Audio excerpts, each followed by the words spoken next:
I'm going to stick basically to a pros and cons list. So let me start with the pros. This is a light bike. It's very fun to go out to an empty parking lot and practice tight turns with, and I don't feel like I'm having to throw the weight around at all when I'm going through country roads and around those winding curves. It is also quick. Even though this is a lower displacement bike, it's plenty fast, and I'll talk about the highway speeds here in a little bit, but as far as the back roads and off highway, there's no lack of speed.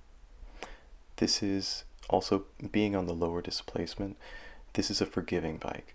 It's quick, it's fast, but it's also not as powerful as, say, an R6, or definitely not an R1 or CBR 600RR, etc. This is a forgiving bike for somebody who's either getting back into motorcycling after a hiatus or getting into motorcycling for the first time. It's got sport bike styling and a little bit more of the aggressive seating, the aggressive riding position, but it doesn't have that power that might take you by surprise much more easily than what it does have.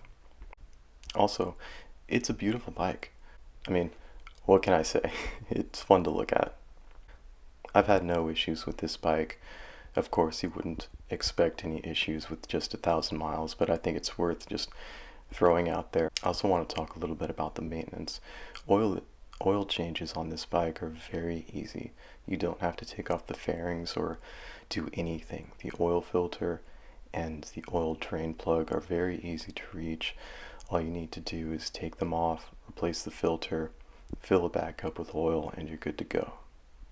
This model also has the ABS, which I think has been interesting. Thankfully, I haven't had to use it in real life scenarios, but you can see me here playing with it a little bit in the parking lot. It's interesting to feel it kick in and kind of take over the braking. It's good to know it's there. Okay, getting into the cons. The sound. So the stock muffler on this bike is very quiet. That can be a pro or a con depending on how you see it. I like that it's quiet because I don't disturb my neighbors when I'm starting it up, and I don't disturb the like kind of quiet back roads that I like to go on as much. But as far as being in traffic and being on the highway, you do need to take that extra care. You shouldn't be expecting people to see you or hear you anyway, but that's just something to know. The exhaust on this bike is pretty quiet stock.